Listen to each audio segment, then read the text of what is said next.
လူတယောက်ကညီကိုတို့ကိုကြည်ပြီးစကားတွေအကောင်းပြောနေပေမဲ့သူမျက်နှာပေါ်မှာတစ်စက္ကန့်ရဲ့အပုံ3စက်ပုံတစ်ပုံလောက်ပဲကြာတဲ့အမူအရာလေးတစ်ခုဖြတ်ခနဲပေါ်သွားတာကိုညီကိုတို့သတိထားမိဘူးလား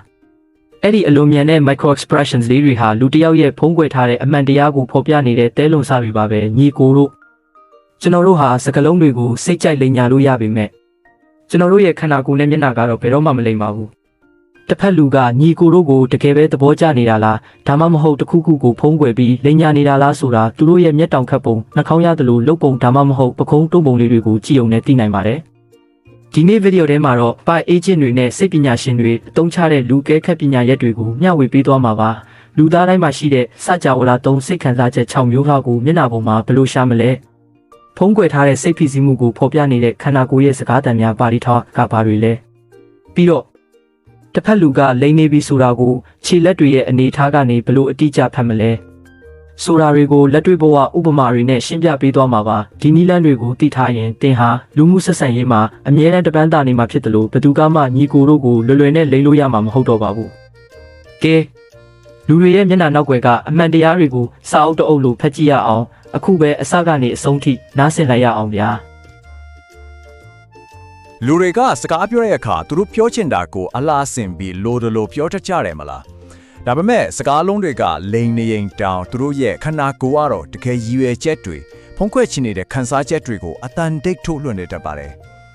်ဒီတော့သူတို့တကယ်ဘာတွေးနေလဲဆိုတာကိုဒီလိုဖုံးကွယ်ထားလို့မရတဲ့အချက်ပြမှုတွေကနေတဆင့်ဘယ်လိုဖတ်ရမလဲဆိုတာကိုဒီကနေ့ဒေချာလေးလေးလာကြည့်ကြရအောင်ကဲစလိုက်ကြစို့ဒီနေ့လေးလာတော့မယ့်အစီအစဉ်လေးကိုအချမ်းဖင်းပြောကြရတယ်မဲနာအမှုရအသေးစိတ်ကနေစားပြီးဖြည့်ဆည်းမှုတွေကိုဘလို့တုံပြန်လဲအတန်နဲ့ခန္ဓာကိုယ်အမှုရစူးဝေးတွေကဘာတွေပြောနေလဲဆိုတာကိုအစင်စစ်သွားကြမှာပါပထမဆုံးအပိုင်းတဲ့အနေနဲ့မြင်ခွင့်တစ်ခုလုံးကိုဖတ်ရှုရန်အကြောင်းသွားလိုက်ကြရအောင်ရုပ်ရှင်ဒီထဲမှာဆိုရင်မျက်နှာကြွသားလေးတစ်ချက်လုတ်သွားတာနဲ့တင်ဟောဒီလူတော့လိန်နေပြီလို့ကောက်ချက်ချတတ်ကြတယ်လေ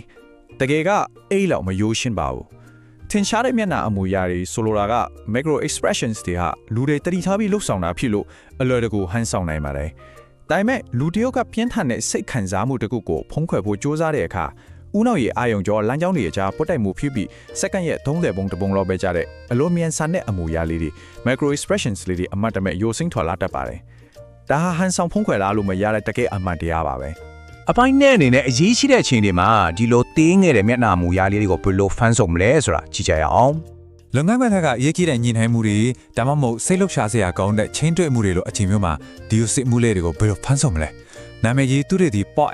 Ekman ရဲ့လေ့လာချက်အရဆိုရင်လူသားတိုင်းမှာယဉ်ကျေးမှုမျိုးတူညီတဲ့စိတ်ခံစားမှု6မျိုးရှိပါတယ်။တခြားကြည့်မယ်ဆိုရင်ဝမ်းနဲ့နေတဲ့အခါမျက်ခုံးတွေကကြွေးကံပုံစံဖြစ်သွားတာ၊ရွှင်ရှားသွားတဲ့အခါနှာခေါင်းရှုံသွားတာဒါမှမဟုတ်ဒေါသထွက်နေတဲ့အခါမျက်ခုံးတွေတင်ပါတွေနှိမ့်ကျသွားတာကိုသတိထားမိနိုင်ပါတယ်။ဒါတွေဟာလူတိုင်းမှာအလိုလျောက်ဖုတ်ပေါ်တတ်တဲ့ຢာတွေပါ။ဒီနေ့မှာအရေးကြီးတဲ့တစ်ခုကလေကျွန်တော်တို့ဟာလုတ်ဖော်ခိုင်ဖက်တည်းရဲ့အမားကိုလိုက်ဖမ်းဖို့ကြိုးစားနေတာမဟုတ်ပါဘူး။သူတို့ပြောတဲ့စကားနဲ့မျက်နှာကပြားတနေတဲ့အမှုရာကွဲလွဲနေတာကိုရှာဖွေပြီးပို့ပြီးနားလဲစားနိုင်ဖို့ဖြစ်ပါတယ်။စဉ်းစားကြည့်ပါ။ပါဇက်ကနေယုံကြည်မှုရှိရှိဂတိတီပေးနေပေမဲ့မျက်နှာမှာရုပ်တရက်အကြောက်တရဖြတ်ပြေးသွားတာမျိုးကိုသတိပြုမိပြီဆိုရင်သူတခုခုတော့စိုးရင်နေတာပဲဆိုတာမျိုးကျွန်တော်တို့နားလဲသွားနိုင်တယ်လေ။ကဲအပိုင်း3တော့ရောက်လာပါပြီ။လင်းမီဦးနောက်ကိုညင်သက်စေခြင်းအကြောင်းပါ။မျက်နှာအမူအရာကနေတကိုယ်လုံးရဲ့လူရှားမှုတွေစီဆက်သွားကြရအောင်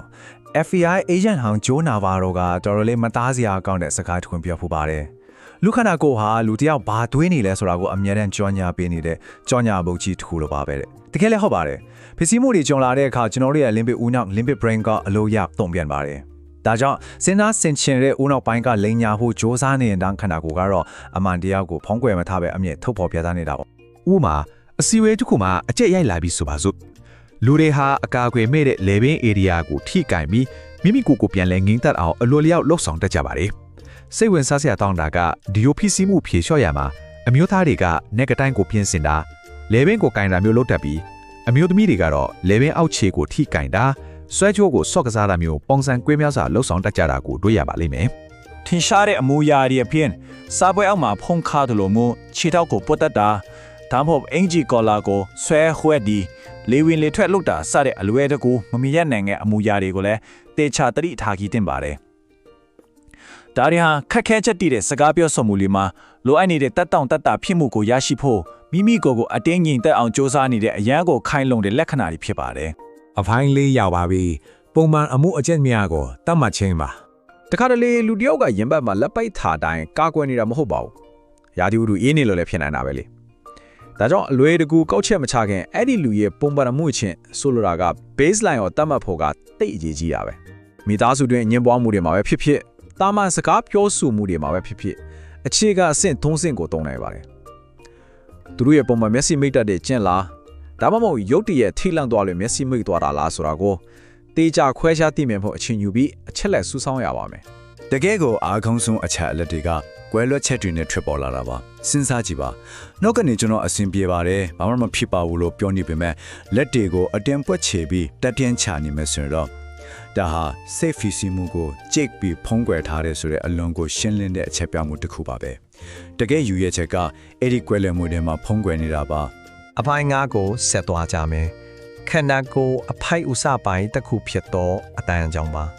အခုဆိုရင်အတန်ကိုတာမန်လေးတဲ့ကအတန်လိုင်းတဲ့အနေနဲ့မဟုတ်ပဲခန္ဓာကိုယ်ရဲ့ရုပ်ပိုင်းဆိုင်ရာအစိတ်ပိုင်းတစ်ခုနေတဲ့ရှုမြင်ကြည့်ကြရအောင်သူတဲဒီဝင်းပိုရဲ့စိတ်ဝင်စားစရာလေးလာချက်အရာအတန်ဟာခန္ဓာကိုယ်ရဲ့ဒွယ်ဆက်သစ်ရှူးတွေကိုဖျက်ဆီးပြီးတုန်ခါတာဖြစ်ပါတယ်ဆိုလိုတာကစကားပြောနေတဲ့သူရဲ့ကိုဟန်အမူအရာတွေကိုသူတို့ရဲ့အတန်ကနေတဆင့်ကျွန်တော်တို့ကအသိစိတ်မပါပဲခံစားသိရှိနိုင်တယ်ဆိုတာပါပဲ လက်ထဲမှာဆိုရင်ဖုန်းနဲ့အလုပ်အင်တာဗျူးဖြေဆိုတဲ့အခါမျိုးမှာအတန့်ရဲ့အနည်းမြန်အနေအမြန်ကိုတေချာနားထောင်ခြင်းအဖြစ်တစ်ဖက်လူဟာယုံကြည်မှုရှိရှိပြုံးနေသလားဒါမှမဟုတ်စိတ်အားငယ်ပြီးခါးကိုင်းနေသလားဆိုတာကိုစူးရှိုက်တဲ့နားဆင်သူတွေအနေနဲ့တကယ်ကိုမြင်ရောင်ကြားသိနိုင်ပါတယ်။ဘာလို့လဲဆိုတော့အတန့်ဟာအဲ့ဒီလူရဲ့ကိုယ်နေရဲ့ဟန်တာကိုတိုက်ရိုက်ထင်ဟန်နေလို့ပါပဲ။နောက်ဆုံးအပိုင်း6ဖြစ်တဲ့ရှုပ်ထွေးသောအမူအရာအစုအဝေးများကိုဖော်ထုတ်ခြင်းဆိုတာကိုရောက်လာပါပြီ။ ဒီအချက်ပြမှုလေးတဲ့အားလုံးပေါင်းစုံပြီးအခန်းတစ်ခန်းထဲမှာဘလို့လွမ်းမိုးမှုရှိတဲ့အပြုအမူပုံစံတွေဖြစ်လာတယ်လဲဆိုတာကိုခြုံငုံကြည့်ရှုကြပါမယ်။အမူအရာတစ်ခုချင်းစီကိုလိုက်ရှာနေမယ့်အစားအမူအရာအစုအဝေးတွေ message clusters တွေကိုရှာဖွေဖို့တိုက်တွန်းခြင်းပါတယ်။ခန္ဓာကိုယ်မျက်နှာအတန်အားလုံးအစုပေါင်းပြီးတော့တင်မာမှုကျွန်းလွန်မှုဒါမှမဟုတ်လွမ်းမိုးလို့မှုအစတဲ့အဓိကယူရချက်တစ်ခုကိုဘလို့ပုံဖော်နေတယ်လဲဆိုတာကိုလေ့လာရမှာပါ။အားလုံးကဆက်ဆက်နေတာကို အခုလိုစိတ်ဝင်စားစရာကောင်းတဲ့စာအုပ်လေးတွေကိုနားထောင်ကြည့်ရင်ကျွန်တော်ရဲ့ Wisdom Light YouTube channel ကို like and subscribe လေးလုပ်ထားပေးဖို့မမေ့ပါနဲ့နော်။အားလုံးပဲနောက်ဗီဒီယိုမှာပြန်တွေ့ကြမယ်။ ကျသားဆိုင်ရာတေချာမှုနဲ့တည်တည်ငြိမ်ငြိမ်ရပ်တည်တာဟာပြတ်သားမှုပါပဲဒါ professional ပတ်ဝန်းကျင်မှာအလုံးအရေးကြီးတဲ့ကွဲပြားချက်တစ်ခုဖြစ်ပါတယ် လူငွေပွဲတွေပဲဖြစ်ဖြစ်လုပ်ငန်းခွင်မှာပဲဖြစ်ဖြစ်အလွယ်တကူအသုံးပြုနိုင်မယ့်အချက်ပြမှုကိရိယာလေးတွေရှိပါတယ်။ဥပမာအားငယ်တဲ့အခါလက်တကောင်လုံးပခုံးကိုဂျုံထားရတာညီနိုင်မှုတွေမှာယုံကြည်မှုရှိကြောင်ပြသဖို့လက်ချောင်းထိတ်လေးတွေထိထားရတာစိတ်လှရှာလို့စားဝဲအောင်မှာခြေထောက်တွေကနားမငိမ်ဖြစ်နေတာမျိုးတွေပေါ့။နောက်ပြီးသဘောတူညီမှုပြဖို့တစ်ဖက်လူရဲ့အမှုရာကိုလိုက်လုပ်တာမျိုးတွေလည်းရှိပါတယ်။အထူးသဖြင့်ခြေဖျားတွေကအပြင်းထွက်ပေါက်စီညွှန်ပြနေတယ်ဆိုရင်တော့အဲ့ဒါဟာသူတို့ရဲ့မတိစိတ်ကဘယ်ကိုတွားကျင်တယ်လဲဆိုတာကိုအတိအကျဖော်ပြနေတာပါပဲ။ ကဲ